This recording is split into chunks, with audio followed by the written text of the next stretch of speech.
আসসালামু আলাইকুম। Wireless microphone কি? এটা কম বেশি আমরা সবাই জানি। আমি আজকে যে বিষয়টা নিয়ে আলোচনা করব সেটা হচ্ছে সস্তায় কোনো একটা মাইক্রোফোন কিনলে সেটার পারফরম্যান্স কেমন হইতে পারে। এই মাইক্রোফোন প্রফেশনাল লাইফের জন্য বা বিগিনারদের জন্য কিনা এই ব্যাপারটা নিয়ে আমি আজকে কথা বলবো, রিভিউ করব। এটা আমি গত ১ মাস যাবত ইউজ করতেছি। এটা আমি কোথাও কোনো স্পন্সর বা সেলারের উদ্দেশ্য করে এই প্রোডাক্টের রিভিউ আমি করছি না। আজকে আমি নিজ উদ্যোগে নিজের পক্ষ থেকে একদম ওপিনিয়ন মতামত আপনাদের সাথে শেয়ার করব। ভিডিওটা শেষ পর্যন্ত দেখবেন, ভালো লাগলে ভিডিওটা শেয়ার করবেন। যদি আপনার মন চায় আমার প্রোফাইলকে ফলো করতে পারেন। যদিও আমার একটা ইউটিউব চ্যানেল আছে, একদম নতুন ক্রিয়েট করেছি, চাইলে আপনি চ্যানেলটাতে সাবস্ক্রাইব করে আসতে পারেন।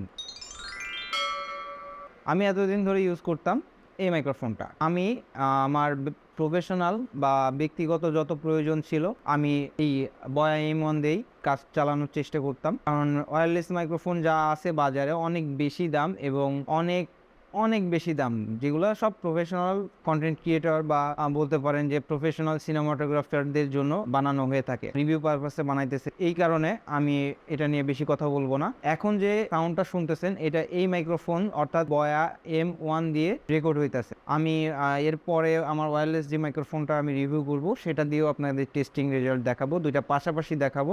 আর ভালো লাগলে ভিডিওটা শেয়ার করবেন, যদি কোনো উপকার হয় তাহলে তো ভিডিওটা শেয়ার করবেন, এটা বলেই দিচ্ছি বারে বারে। আমার হাতে এই যে দুইটা জিনিস দেখতেছেন, এটা হচ্ছে ট্রান্সমিটার, এটা হচ্ছে রিসিভার। এই ট্রান্সমিটারের ভিতরে হচ্ছে আপনার সাউন্ড সিস্টেম বা মাইক্রোফোন বলেন সেটা দেওয়া, এটা থেকে ট্রান্সমিট করে এটাতে পাঠানো হয় আর এটা থেকে আপনি রেকর্ড দিতে পারবেন। এটা হচ্ছে রিসিভার। এই রিসিভার দিয়ে আপনার ফোনে, ক্যামেরায় এবং আপনার ল্যাপটপ বা কম্পিউটার ইউজ করতে পারবেন। অনেক সময় দেখা যায় যে এটার অভাবে বা এই মাইক্রোফোনের অভাবে আপনি আপনার কম্পিউটার থেকে কারোর সাথে কথা বলতে পারতেছেন না, কারণ কম্পিউটারে কোনো বিল্ডিং মাইক্রোফোন থাকে না। অনেক ল্যাপটপে থাকে, বাট ব্যাকডেটেড যেসব ল্যাপটপ এসবে থাকে না। আবার যে সকল ফোনে 3mm 3.5mm জ্যাক ব্যবহার করা যায় সেই ফোনেও আপনি এটা দিয়ে রেকর্ড করতে পারবেন। প্লাস এইটার সাউন্ড কোয়ালিটি কেমন সেটা একটু পরেই আপনারা জানতে পারবেন, সেটা নিয়ে বেশি কথা বলবো না। এটার মতামত আপনারাই দিবেন সাউন্ড কোয়ালিটি কেমন। যদিও আমার আগের ভিডিওতে এটা দিয়ে রেকর্ড করা ছিল, আমার আগের ভিডিওটা ডিসক্রিপশন বক্সে দেওয়া আছে, চাইলে আপনি দেখে আসতে পারেন। আমি ভুল করে যেখানে প্লেস করছিলাম আমার হেলমেটের, সেখান থেকে অনেক পরিমাণ বাতাস স্লো হচ্ছিল, যে কারণে আমার অনেক জায়গায় সাউন্ড ক্যাচ করে নাই, বা ক্যাচ করলেও আমার ব্যাকগ্রাউন্ড নয়েজটা ক্যাচ করে ফেলছে, বাতাসের শব্দটা ক্যাচ করে ফেলছে। এর কারণে আসলে আমার ওই ভিডিওতে সাউন্ড অনেক খুবই দুর্বল ছিল। এটা আমি কিনেছিলাম মাত্র 900 টাকা দিয়ে, একটা GoPro 9 নেই সেকেন্ড হ্যান্ড। তো ওটার সাথে আমার সবকিছু থাকাকালীনও আমার সেই GoPro 9 যেটা দিয়ে আমি আগের ভিডিওটা করছিলাম, সেখানে লিঙ্ক দেওয়া আছে, তবে এই ভিডিওটা দেখে তারপরে যাই।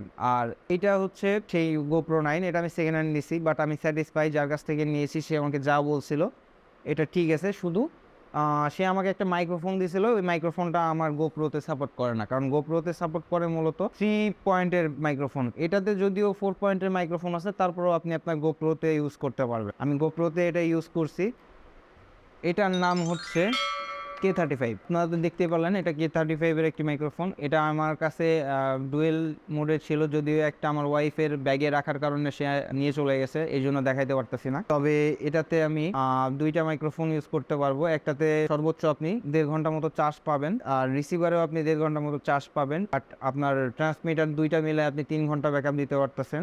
রিসিভারটা আপনার কিন্তু 1.5 ঘন্টা ব্যাকআপ দিবে। এখন আসি এর ভালো এবং খারাপ দিকগুলো নিয়ে। এটা আমি ব্যবহার করতেছি 1 মাস মতো হয়েছে।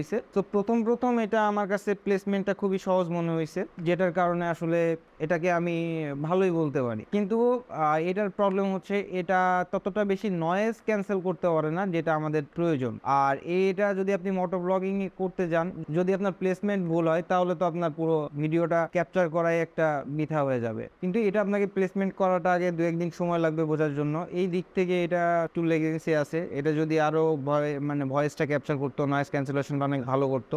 এটা যখন আমি কিনছিলাম তখন এটার সাথে একটা ইউজার ম্যানুয়াল দেয়, একটা হচ্ছে আপনার মোবাইলের জন্য, একটা ল্যাপটপের জন্য, আরেকটা হচ্ছে আপনার গোপ্রোর জন্য। এখন কথা হচ্ছে গোপ্রোর জন্য এই মাইক্রোফোনটা কেমন, আমি বলবো বেস্ট। 1000 টাকা ওয়্যারলেস মাইক্রোফোন পাচ্ছেন, এটাতে আপনি স্যাটিসফাই থাকেন ভাই। আপনি 20,000 টাকা দিয়ে যে মাইক্রোফোনের কাজ করতে পারতেছেন, আপনি 1000 টাকার মাইক্রোফোনে সেই কাজটা আপনি করতে পারতেন। তো এতটুকু বলাই যায় যে 1000 টাকায় আহামরি অত এক্সপেকটেশন ভালো না, যেহেতু বাজারে আরো অনেক বড় বড় কোম্পানি এই প্রোডাক্ট তৈরি করে এবং সেল করে থাকে।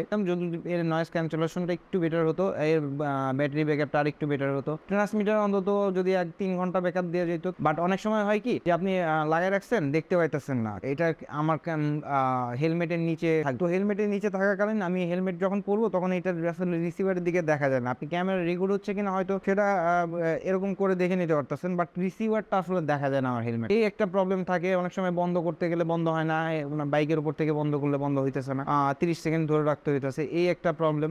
এছাড়া আসলে এর কোনো প্রবলেম নাই, আপনারা সবাই এটাকে নিতে পারেন, ইউজ করতে পারেন। তবে একবার অভ্যস্ত হয়ে গেলে বুঝতে পারতেছেন সবকিছু ঠিকঠাক, মানুষ অভ্যাসের দাস। ভিডিওটা যদি ভালো লেগে থাকে অবশ্যই আমার ভিডিওতে লাইক দিবেন, কমেন্ট করবেন, আপনার এটাতে কোনো উপকার হলো কিনা জানাবেন। এর থেকেও কোনো ভালো মাইক্রোফোন আছে কিনা এই দামে সেটাও আমাকে জানাবেন, সেটা নিয়ে আমি ভিডিও বানাবো। আর ভবিষ্যতে আরো অনেক রিভিউ, অনেক অনেক আনবক্সিং, অনেক কন্টেন্ট আসতে যাচ্ছে আমার এই প্রোফাইলে। তো আমার প্রোফাইল ফলো করুন। যদি আপনি এটা ইউটিউব থেকে দেখে থাকেন অবশ্যই সাবস্ক্রাইব করতে ভুলবেন না, আশা তো থাকেই, বুঝে নিত। ওকে, ধন্যবাদ সবাইকে। আর কি এত আর করেন কে ভাই, কি সমস্যা? ঠিক আছে, থ্যাংক ইউ ভাই।